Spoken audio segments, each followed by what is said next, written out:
오늘은 우리 앞서 원증 회장이 기도했던 것처럼 우리 서인욱 청년과 왕수영 청년의 결혼식이 있었습니다. 제 목소리가 안 들린다고 하네요. 네, 계속 안 들리나요? 계속 안 들리면 메모를 올려주세요. 이제 들리나요? 들려요? 안 들려? 아, 들려요? 네. 오늘 서인호 청년과 왕소연 청년 결혼식이 이제 있었습니다. 2, 3실 나라 살릴 중요한 커플이자 또 미디어, 문화 이 분야 살릴 중요한 가정이 출발을 했는데요. 여러분들이 함께 기도해 주셨으면 좋겠고요. 여러분들이 조만간 이러한 가정의 축복을 모두 다 누리시기를 진심으로 기도합니다. 제가 특별히 두고 기도하는 청년들이 있는데 용기와 힘을 잃지 마시고 낙심하지 마시고 하나님이 준비하신 배필을 기다리시면 좋겠습니다. 제가 특별한 메시지를 하는 것이 아니라 우리가 선포되어진 하나님의 말씀이 나의 삶 속에 어떻게 성취되어져 왔는지를 확인하고 다시 한번 정리하고 편집해서 우리 내일 예배로 인도를 받았으면 좋겠습니다. 이번 주 일부 강단 말씀 기억나시나요? 용서하시는 하나님. 저는 개인적으로 이번 주에 참 감사를 많이 하게 된 것 같아요. 사실은 죽어 마땅한 인생이지 않습니까? 만약에 지은 대로 벌을 받고 내가 살아가고 있는 그 모양대로 만약에 심판을 받아야 된다고 하면 저는 10번 죽고 한 번 더 죽어야 될 만큼 너무 사실 가짜고 너무 속으로는 극악무도한 그런 사람인데 하나님의 은혜로 말미암아 지금 숨쉬고 살아가고 복음을 깨닫고 복음을 누리며 복음을 전한다라는 것 자체가 너무 감사하다 그런 마음이 들더라고요. 여러분의 한 주간의 일상이 어떠셨습니까? 여러 가지 일들이 있으셨겠죠? 또 많은 말들을 들으셨을 겁니다. 또 많은 말들을 하셨겠죠? 그러는 가운데 뭐 사소하고 뭐 크고 작은 여러 가지 일들이 있었을 겁니다. 그때 우리가 주목하고 확인할 부분이 있다면 나는 해결할 수 없는 문제가 있구나. 나는 상처를 가지고 있구나. 이 시대와 이 종교와 3단체보다 1세기나 뒤떨어져 있구나. 하나님이 그런 나를 아시고 나의 죄에 대해 묻지 않으시고 그 해결할 수 없는 문제를 해결하시며 상처를 치유하시고 이 시대에 재앙 막을 수 있도록 나에게 그리스도를 보내어 주신 게 확실하구나. 우리가 이렇게 봤다면 제대로 말씀을 붙잡은 거라고 할 수 있겠죠. 왜 하나님이 저와 여러분에게 그리스도를 주셨습니까? 많은 사람들은 자신의 한계, 상황의 한계, 나라는 틀을 넘어서지 못합니다. 하나님 자녀의 기준은 모든 것을 넘어서게 되죠. 용서하신 하나님이 도피성으로 그리스도를 우리에게 보내주신 건 내가 도저히 넘어설 수 없는 이러한 모든 한계와 틀을 넘어서게 하는 하나님 자녀의 기준이 무엇인지 찾게 하시고 알게 하시게 원하셔서 그리스도를 우리에게 보내어 주신 거죠. 그 그리스도의 비밀이 우리에게 7가지의 큰 여정으로 붙잡혀지게 되면 애굽에 노예되어져 있었던 나의 상태, 광야에서 불신앙했던 상태를 넘어서서 세계보고만 하는 더 크고 확실한 길로 우리가 인도를 받게 되죠. 그게 1부의 메시지의 중요한 포인트이지 않았습니까? 이렇게 좋은 하나님을, 이렇게 너무 좋은 복음을 우리만 가지고 있는 게 아니라 우리 후대들에게 전달하는 것이 2부 강단 말씀이었죠. 후대에게 가르칠 것. 요게벳이 이 비밀을 알고 있었던 것 같아요. 증거는 뭐죠? 10년도 안 되는 짧은 시간에 모세를 양육하고 젖먹이면서 하나님의 것을 전달했는데 모세가 그때 어머니께 받았던 언약과 복음을 가지고 미디안 광야에서 창세기를 기록을 합니다. 광야에서 모세 오경을 기록을 해요. 단순히 글을 쓴 게 아니라 진짜 시대와 영적 세계와 인생이 무엇인지를 알고 있었던 거죠. 인생의 문제와 답인 창세기를 기록을 했어요. 그것은 진짜 문제가 무엇인지, 진짜 답이 무엇인지를 모세가 알고 있었고 기록할 만한 콘텐츠와 내용이 있었다라는 거죠. 사탄의 노예에서 해방되어지는 출애굽기, 근원적인 힘인 예배의 축복, 레위기, 하나님의 백성의 사명, 민수기, 정신문제, 영적문제 올 수밖에 없었던 원리를 알고 있잖아요. 그걸 뒤집는 각인뿌리 체질에 대한 비밀, 신명기. 그러니까 모세가 굉장한 복음의 축복을 알고 있었고 누리고 있었고 그걸 기록해서 당시의 최고의 미디어였던 글로 남기게 됩니다. 누구로부터 시작이 되어졌죠? 아주 작은 여인, 엄마, 요게벳으로부터 시작됐었습니다. 저와 여러분이 작은 만남이고 작은 일인 것 같지만 교회 안에 렘넌트를 만나 하나님의 것을 전달하는 그것은 모세와 같은 시대적인 하나님의 전도자를 낳게 하기도 하죠. 그래서 우리가 후대에게 무엇을 가르치겠습니까? 하나님의 것과 11조와 세계복음화. 이게 이번 주에 저희들이 붙잡아야 될 사명이었었어요. 하나님의 것이 무엇이죠? 왜 이스라엘이 노예될 수밖에 없었습니까? 문제가 무엇인지를 전달해 줘야 돼요. 왜 이스라엘이 해방되어져야 됩니까? 진정한 해답이 무엇인지를 전달해야 됩니다. 젖과 꿀이 흐르는 땅으로 왜 하나님이 보내십니까? 세계복음화가 무엇인지, 세계선교가 무엇인지, 237 복음화가 무엇인지 후대들에게 가르쳐야 돼요. 더불어 11조에 대해서 레위인과 지나가는 객과 고아와 가부들을 살릴 수 있을 만큼, 다시 말해 죽어가고 있는 사람들을 살리고 교회를 회복시키며 교회를 살릴 수 있을 만큼 렘넌트들에게 어렸을 때부터 하나님의 비밀을 심는 거죠. 하나님이 너에게 허락하신 달란트를 찾게 해주는 것, 전문성을 갖게 해주는 것, 그걸 통해 세계화를 시키는 게 중요한 사명이었죠. 그래서 가나안 땅 들어갔습니다. 세계복음화를 이룰 때 변질되지 않도록, 복음이 희석되거나 희미해지지 않도록 세절기, 성막과 회막과 장막, 교회와 현장의 축복이죠. 언약궤, 말씀 따라가며 기도하는 비밀, 이러한 모든 축복들을 후대들에게 가르치고 전달하는 것이에요. 100년의 응답을 두고 우리 아이들의 인생을 편집하고 설계하고 디자인하는 것, 이게 우리 교회가 붙잡을 중요한 사명이죠. 어떤 면에서는 렘넌트 운동이 여러분과 상관이 없다라고 느껴지실 수도 있습니다.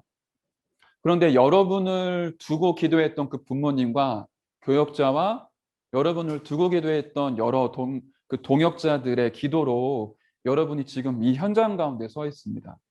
사단은 지금도 후대들을 저주와 멸망 가운데로 빠뜨리고 있고 복음이 지속되어지지 않도록 후대들에게 집중적으로 공격하고 있죠.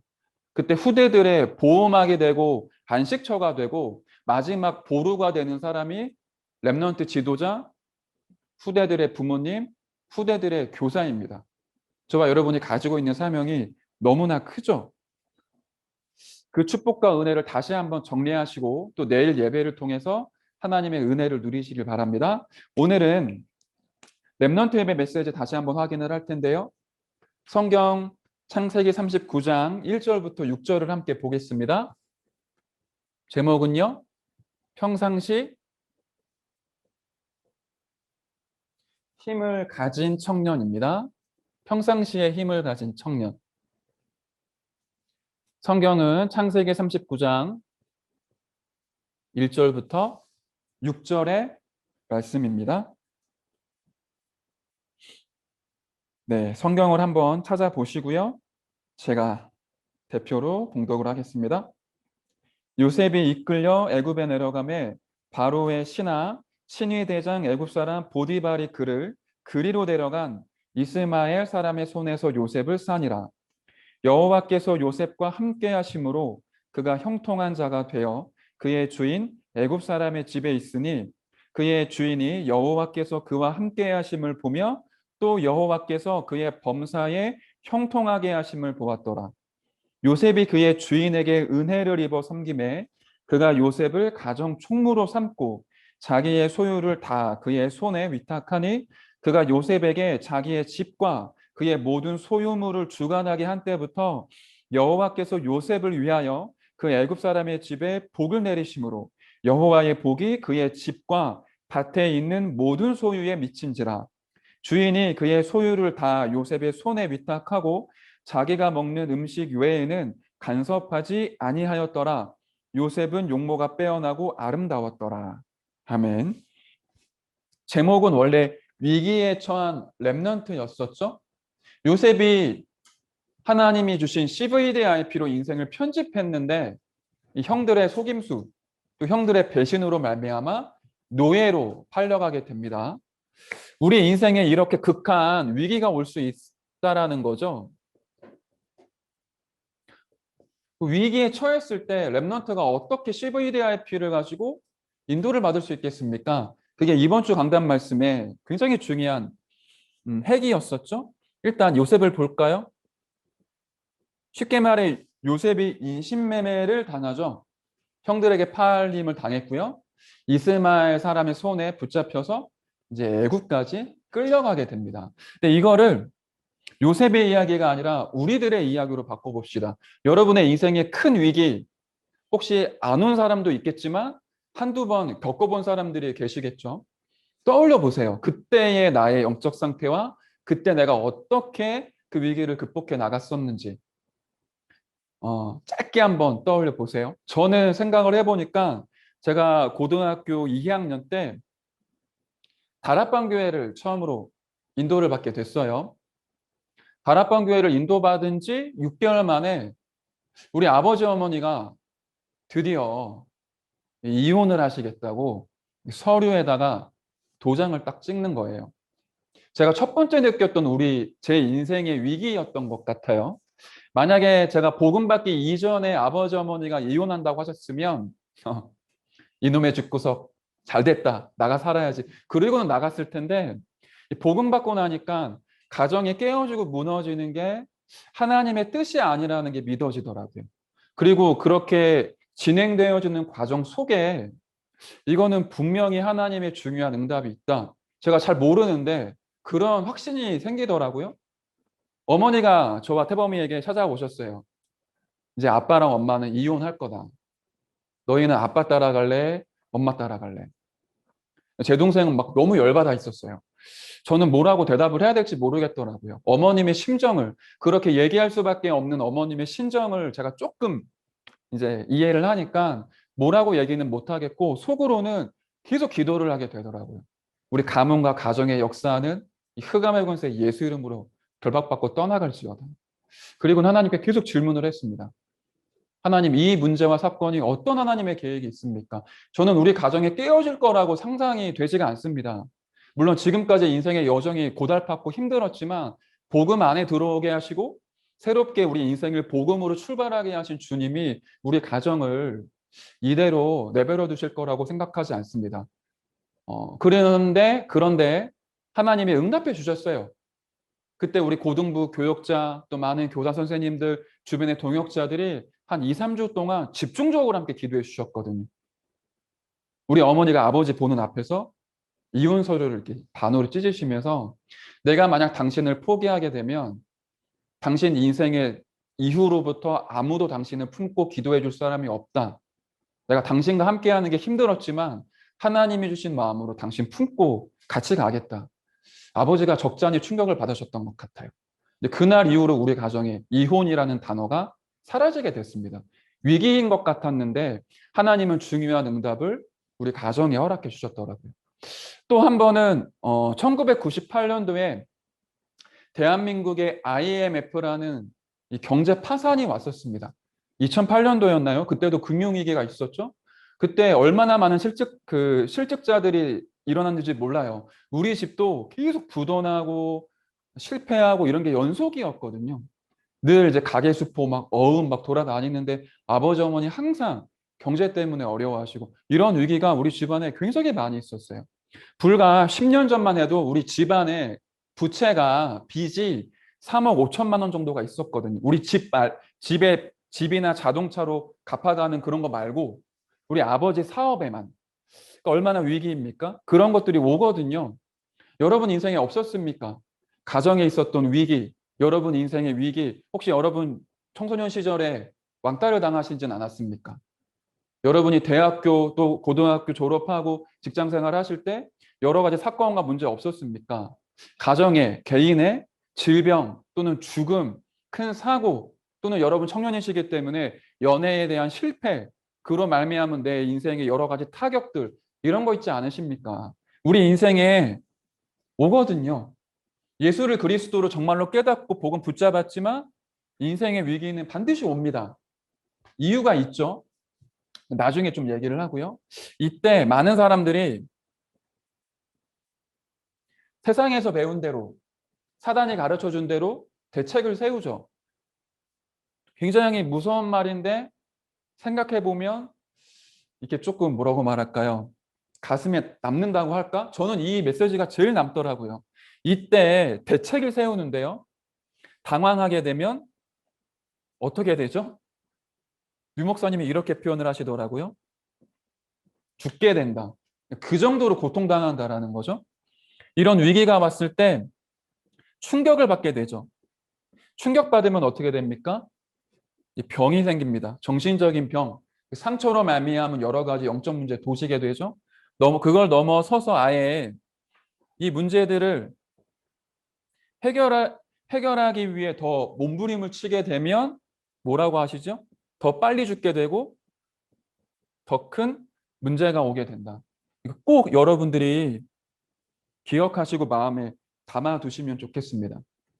우리가 위기가 오는데 그 위기 때 당황하면 우리가 무너지게 돼요. 충격받으면 이 마음의 상처를 입고 정신적인 문제가 그때부터 시작돼요. 공황장애, 우울증, 조울증이 멀리 있는 것처럼 보이지만 이렇게 위기 때 충격받으면 그게 나타나게 되거든요. 몸부림치면 더 큰 문제가 옵니다. 이 문제를 해결할 수 있지만 그 이후에 오는 문제와 타격이 굉장히 큽니다. 그러면 어쩌라는 거죠? 그래서 뭐라고 메시지를 주십니까? 이 평상시가 너무너무 중요해요. 평상시의 영적 상태에 따라 위기가 왔는데 위기가 아닌 것처럼 넘어가기도 합니다. 요셉에게 인생의 최악의 위기가 왔잖아요. 요셉에게는 위기가 아니라 하나님의 언약이 이루어지는 응답의 과정이었습니다.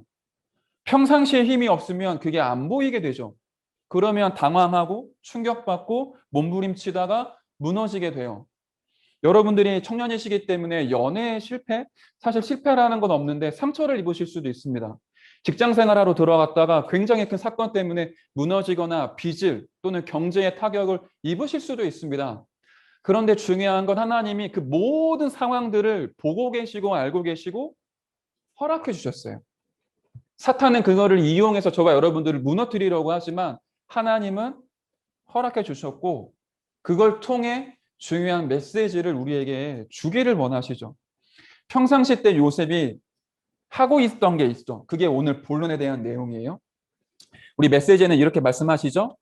정시로 기도했었고 24를 누리고 있었고 25에 응답을 가지고 있었다. 다니엘서 6장 10절에 보니까 다니엘이 이런 축복을 가지고 있었죠. 다니엘에게 큰 위기가 오게 됩니다. 사실은 죽음의 위기였었어요. 근데 다니엘이 어떻게 처신을 하죠? 당황하거나 충격받거나 몸부림치지 않고요. 다니엘이 전에 행하던 대로 자기의 창문을 열고 예루살렘을 향해 하루 3번 똑같이 기도를 합니다. 달랐어요. 이게 차이입니다. 저와 여러분들이 특별한 문제와 어려움 속에 특별한 몸부림을 쳐야 되는 게 아니라 평상시에 영적인 힘을 누리고 있는 것이 모든 삶 가운데 영향을 끼치게 되죠. 평상시에 힘이 있으면 상황은 큰 위기인데 전혀 위기로 보이지 않고요. 특별하게 분석을 하고 머리를 굴리고 막 짜내갖고 해결하는 게 아니라 그냥 전혀 두렵지 않은 거예요. 반대로 망하는 사람은 두려운 일이 아닌데 두려워하고 염려하고 스스로 무너지고 스스로 속게 되죠. 저와 여러분이 평상시에 어떤 영적 상태냐 우리 인생 전체를 좌우합니다. 그래서 본론이 평상시죠. 평상시에 요셉이 가지고 있었던 힘, 우리가 누려야 될 힘입니다. 본문의 메시지와 내용은 굉장히 간단해요. 그런데 우리가 곰곰이 묵상해 볼 필요가 있죠. 평상시에 힘 어떻게 누리게 되죠? 간단합니다. 지금 여러분들이 하고 계시는 거예요. 강단의 말씀과 본부의 메시지와 오늘의 말씀 속에서 하나님의 계획을 찾는 묵상으로 돌아가시고 그 정시기도가 나의 24로 연결되어 오시고 기도를 통해 신분과 권세를 누리시면 현장에서 하나님의 응답을 확인하게 됩니다. 보통 하나님의 응답이 위기라는 모양으로 오죠. 하나님의 응답이 문제라는 탈을 쓰고 내게 와 있습니다. 이게 계속 말씀 따라가고 기도 속에 있는 사람에게는 응답이 이루어지는 과정으로 보이지만 이 말씀의 흐름 속에 벗어나게 되면 두려워지게 되죠. 당황하게 됩니다. 그 차이예요. 그래서 이렇게 평상시에 힘을 누리고 있으면 하나님만 주시는 응답이 내 삶 속에 펼쳐지게 되죠. 그 평상시의 힘을 무엇으로 누립니까? 보좌의 축복입니다. 이게 우리의 힘이죠. 시공간을 초월하는 하나님의 나라가 그 일이 내게 실제로 체험되어지게 되면 237에 빛이 비추어지게 된다. 237에 빛이 비추어지게 된다라는 것은 모든 나라도 맞지만 내가 관계되어 있는 나와 관계되어져 있는 모든 현장에 하나님 나라의 일이 이루어지고 어둠과 사단의 권세가 깨어지는 예수 그리스도의 생명의 빛이 비추어지게 되니까 하나님의 응답이 실제로 내 삶 속에 누려지게 되고 와 있게 되는 걸 보게 되는 거죠. 이 보좌의 축복 어떻게 누리면 될까요? 기도로 다 해결해야 됩니다. 묵상으로 다 해결합니다. 언약 붙잡는 그 시간에 이 축복이 이루어지게 됩니다. 열왕기하 6장을 보시면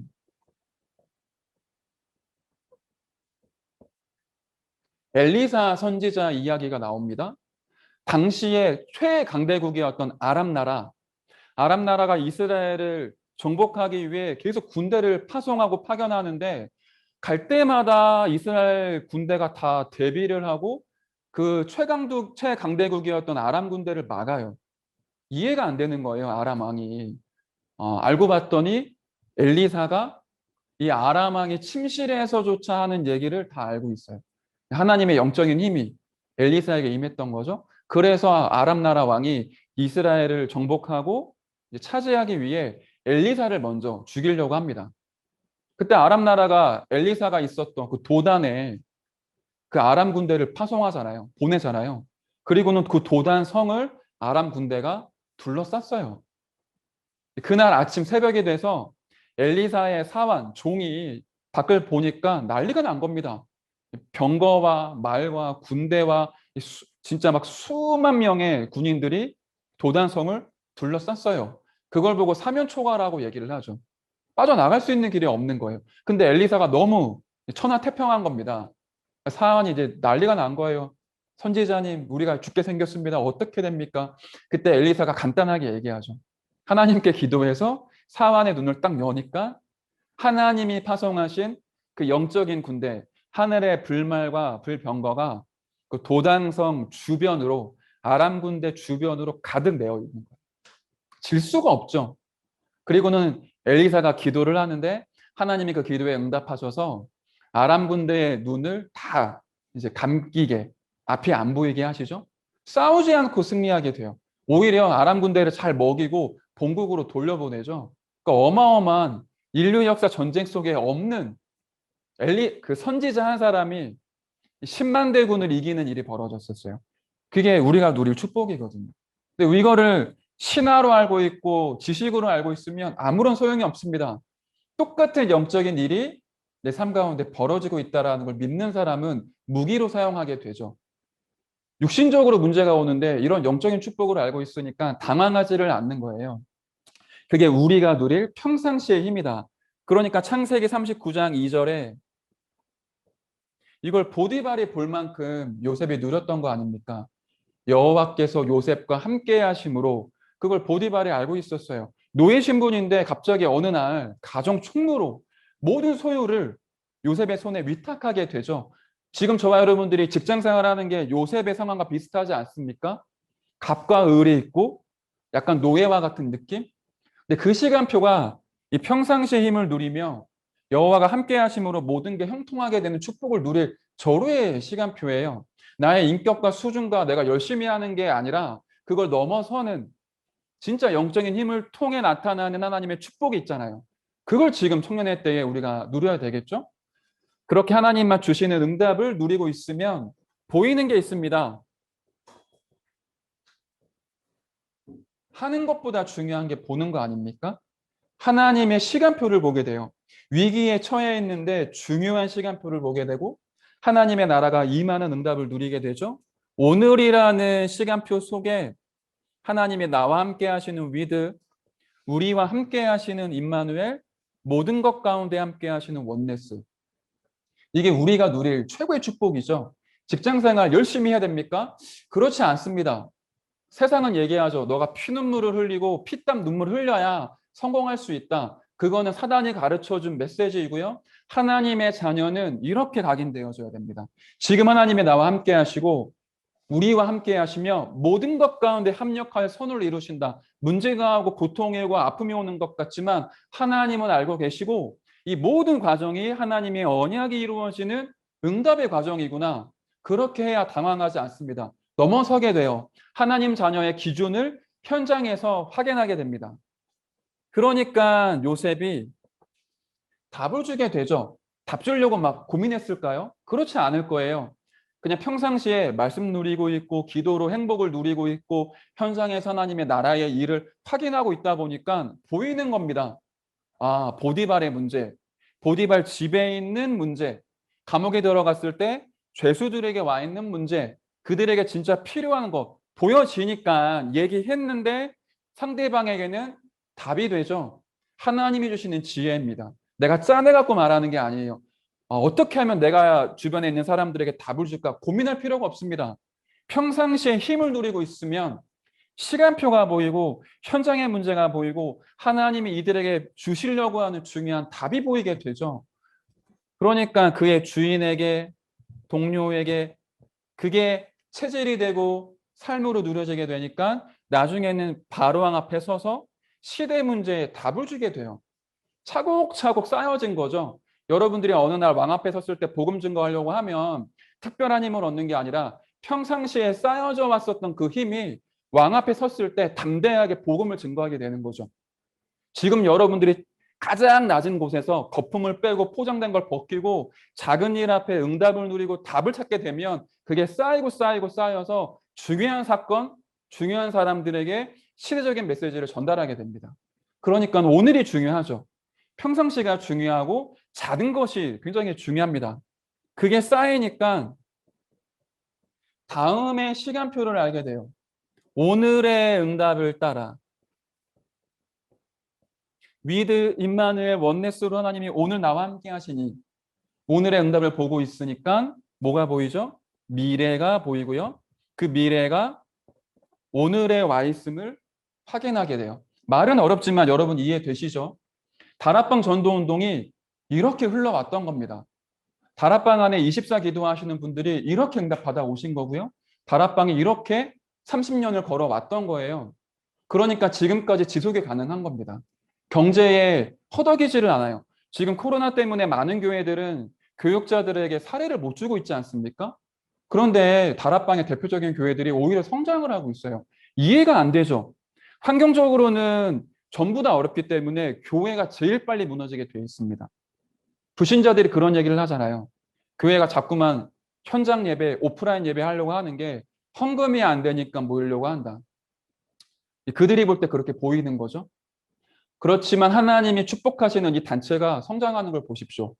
이런 축복 속에 평상시에 누리는 힘이 있기 때문에 이렇게 인도받는 거죠. 그래서 그런 여정 속에 성경적 전도 운동 20가지가 나온 거예요. 그런 흐름 속에 과거의 흐름을 보고 미래를 보며 오늘의 시간표를 보니 RUTC 운동이 나와지게 된 겁니다. 유 목사님이 지금 이제 1세대 어르신들이 사역을 마무리하시고 2세대가 올라오고 3세대들이 언약의 바톤을 가지고 뛸 걸 이제 보기 때문에 237, 5천 종족 복음화라는 게 지금 나오게 된 거예요. 시간표에 따라서. 제가 1993년도 초등학교 6학년 때 뉴에이지라는 걸 처음 알게 됐었습니다. 너무 놀랍더라고요. 너무 충격이었어요. 이미 수십 년 동안, 몇백 년 동안 이 뉴에이지가 쌓아왔던 행적들이 이제 책으로 발간된 것들을 제가 우연찮게 교회에서 확인을 하고 보게 된 거예요. 영유아들을 데리고 가서 실제로 살해하고 제사를 지내고 사탄 숭배하고 사탄 숭배하는 노래를 대중문화로 만들어서 그걸 대중화시키고 샌프란시스코에 사탄 교회가 있잖아요. 이게 뉴에이지에 딱 맞물리니까 디즈니를 통해 어린이들이 보는 만화 속에 성적인 것들, 우상의 문화들 다 심는 게 너무 충격이더라고요. 근데 다락방에 들어왔는데 이 얘기를 잘 안 하는 거예요, 사람들이. 그거 왜 안 하지? 문화보고말을 해야 되는데 뉴에이지가 지금 이렇게 가면 큰일 나는데. 그런데 참 절묘하죠. 하나님의 시간표가 되니까 제가 그때 상상할 수 없을 만큼의 내용과 해답을 가지고 지금 3단체를 이제는 치유할 만큼 그런 메시지들이 지금 흘러나오고 있잖아요. 그러니까 중요한 미래를 보면서 하나님이 오늘을 살게 하시고 오늘이 미래가 되게 하시죠. 요셉이 이 축복 가지고 있었습니다. 그 비밀이 이제 그 뒤에 나오게 되죠. 미리 보게 되죠. 이제 가정에 총무로 섬기고 있다가 감옥으로 들어가는데 거기에서도 총무의 역할을 감당하고요. 나중에는 애굽의 총리가 되죠. 제가 지난주에도 말씀드렸지만 이게 보통 사건이 아니잖아요. 계속 삶의 위기가 연달아 오는 거 아닙니까? 노예로 팔려간 것도 사실은 끔찍해요. 일반적인 사람들 입장에서는 자기의 피부치였던 가족들에게 배신을 당했습니다. 일단 그것 자체가 상처죠. 그거 분노나 원한으로 가지고 있으면 정신문제 반드시 올 거 아닙니까? 일단 그걸 넘어섰어요. 노예로 있는데 최선을 다했고 하나님의 역사 속에 가정 총무로 섬기고 있다가 그 주인의 부인이 누명을 씌우고 감옥으로 보냅니다. 보통 같았으면 증거들, 증인들 다 모아놓고 말만 잘하면 끝나는 사건이잖아요. 오히려 그것 때문에 보디발의 신임을 얻고 완전히 노예 신분에서 해방될지도 몰라요. 근데 요셉이 머리를 안 굴립니다. 어떻게 봤냐? 하나님의 언약이 이루어지는 과정이다. 이 사건조차 내게 상처와 아픔이 아니라 하나님의 뜻과 계획이 숨겨져 있다. 고로 인본주의 쓰지 않는다. 그렇기 때문에 염려하지 않는다. 분명히 해와 달과 11별이 무릎 꿇는 세계복음화의 언약은 내 인생 가운데 반드시 이루어진다. 내가 인본주의를 쓰거나 몸부림치지 않아도 하나님은 언약을 성취하시기 때문이다. 알고 있었던 겁니다. 미리 봤어요. 감옥에 있다가 감옥으로 가는 시간표구나. 괜찮다. 어마어마하죠. 하나님 자녀가 갖고 있는 복음의 능력이 어마어마합니다. 감옥에 들어갔습니다. 그 이후에 드디어 시간표가 오죠. 왕 앞에 서게 돼요.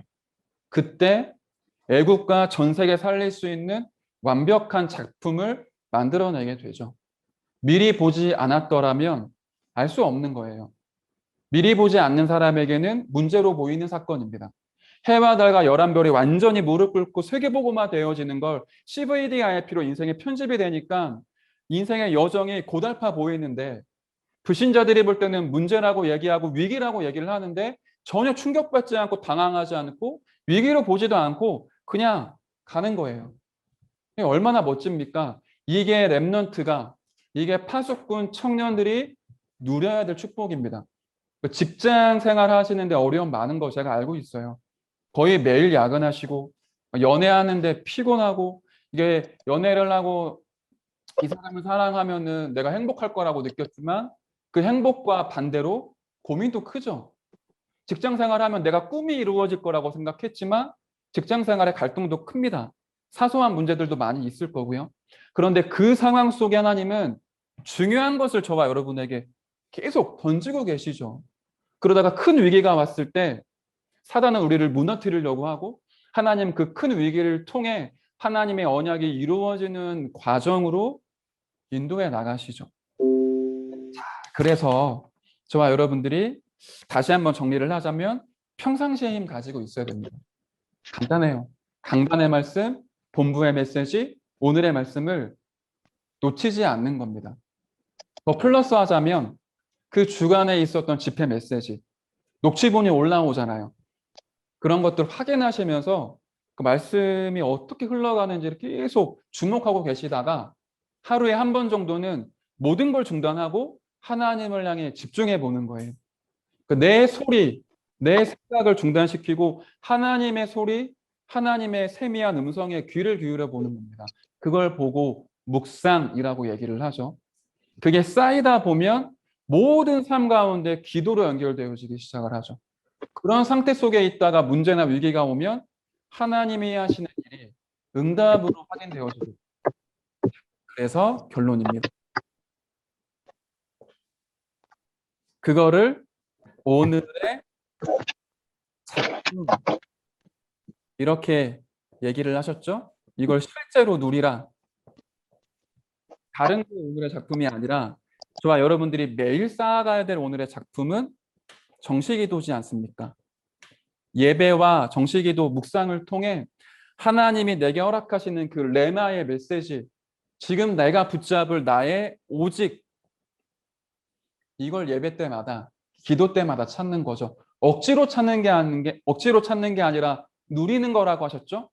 기다릴 줄 알고 안 보이면 기다렸다가 그 다음 시간표에 찾는 거예요. 분명히 있습니다. 저와 여러분의 시간표에 하나님이 정확히 주시는 그 말씀이 있다. 정시 예배를 통해, 기도를 통해, 주일 예배를 통해 하나님이 내 가슴 속에 심어 놓으신 그 소리를 듣는 거죠. 그렇게 오직을 찾고는 6일 동안 그 오직으로 찾아진 걸 계속 생각해 보는 거예요. 이번 주에 제가 떠올려 본 건 용서하시는 하나님, 그리고 이 메시지였었어요. 위기가 왔을 때 당황하거나 충격받거나 몸부림치지 않고 평상시의 힘으로 그 위기를 건너뛰고 오히려 응답의 여정으로 확인하는 거다. 어제 같은 경우는 제가 할 일이 너무 많은데 금요기도회 찬양 그 인도를 저에게 갑자기 이제 맡기신 거예요. 금요기도회가 오후 8시인데 3시에 연락이 왔어요. 김용길 목사님이 여차여차해서 이번 한 주간만 좀 부탁한다. 제가 이 메시지 있으니까 당황되지가 않더라고요. 용서하신 하나님, 그 말씀 붙잡고는 굉장히 편안하게 선곡 쫙 하고 악보 뽑아갖고 찬양팀 방에 올리고 그냥 찬양했어요. 이유는 뭐죠? 평상시에 누리고 있으면 당황하지를 않아요. 더 중요한 건 오직으로 붙잡은 걸 계속 생각하고 24하고 있으면 그때 응답이 오는데 유일성의 응답이 와요. 특징이 뭡니까? 흉내를 낼 수가 없어요. 모방이 불가능합니다. 하나님이 주시는 응답은 사단이 빼앗아갈 수 없고요. 사람들이 흉내를 낼 수 없습니다. 나중에는 그게 어디로 흘러가죠? 완전히 하나님이 재창조하시는 25의 축복으로 이루어지게 되죠. 말씀을 정리하겠습니다. 위기가 왔을 때 당황하지 마라. 충격받을 필요 없습니다. 몸부림치지 않아도 됩니다. 여러분들이 그 위기를 극복하기 위해 해결하려고 위해 몸부림칠 필요가 없습니다. 평상시에 말씀 붙잡고 복음 누리고 기도하고 하나님과 함께 하심을 누리고 있으면 그 위기는 하나님의 언약이 이루어지는 과정이라는 걸 확인하게 됩니다. 모든 문제, 상처, 사건이 내게 축복의 발판이 됨을 이렇게 우리가 누리게 되는 거죠. 이 축복을 실제로 누리는 우리 모든 하숙군 청년 여러분 되시길 바랍니다. 제가 기도하겠습니다. 하나님 감사를 드립니다. 위기가 아닌 하나님의 언약이 이루어지는 과정으로 볼 줄 아는 눈을 우리에게 허락하여 주옵소서. 평상시에 복음에 대한 묵상, 말씀에 대한 집중, 신분과 권세를 누리는 기도가 회복되어지게 하시며 하나님의 응답을 현장에서 확인하고 체험하는 파수꾼 청년들이 되도록 축복하여 주옵소서. 감사를 드리며 살아계신 예수 그리스도의 이름으로 기도드렸습니다. 아멘. 랩넌트 리더 수련회가 오프라인과 온라인으로 진행이 됩니다. 나이 제한이 있습니다. 제가 알기로는 1992년까지만 오프라인 참석이 가능하고요. 나머지 인원들은 온라인으로 우리가 함께 훈련 참여할 수 있으니까 여름에 제일 중요한 랩넌트 리더 수련회 그리고 세계 랩넌트 대회에 빠지지 않고 신청하시면 좋겠습니다. 제가 기도하고 오늘 예배를 마치겠습니다. 살아계신 주님 감사를 드립니다. 오늘 새롭게 결혼하여 가정을 시작하는 두 청년이 있습니다. 서인우, 왕소영 청년의 가정 위에 하나님의 나라가 임하게 하시며 이들이 237 5천 종족 살리는 가정과 가문의 축복을 누리게 하여 주옵소서. 또한 오늘 귀중한 예물 드린 청년들의 손길에 하나님의 나라가 임하길 기도합니다. 빛의 경제를 회복시켜 주셔서 이들의 산업이 세계복음화에 쓰임받게 하여 주옵소서. 예배에 참여한 모든 청년들의 가정과 산업과 모든 삶 가운데 평상시 하나님이 함께 하시는 힘과 축복이 임하게 하여 주옵소서. 위기가 왔을 때 무너지지 않고 그 위기를 통해 하나님의 계획을 찾아 많은 사람들에게 답을 줄 수 있는 증인으로 주님이 세워 주옵소서. 감사를 드리며 살아계신 예수 그리스도의 이름으로 기도드렸습니다. 아멘. 하늘에 계신 우리 아버지여, 이름이 거룩히 여김을 받으시오며 나라의 임하옵시며 뜻이 하늘에서 이루어진 것 같이 땅에서도 이루어지이다. 오늘날 우리에게 일용할 양식을 주옵시고 우리가 우리에게 죄진 자를 사하여 준 것 같이 우리의 죄를 사하여 주옵시고 우리를 시험에 들게 하지 마옵시며 다만 악에서 구하옵소서. 대개 나라와 권세와 영광이 아버지께 영원히 있사옵나이다. 아멘.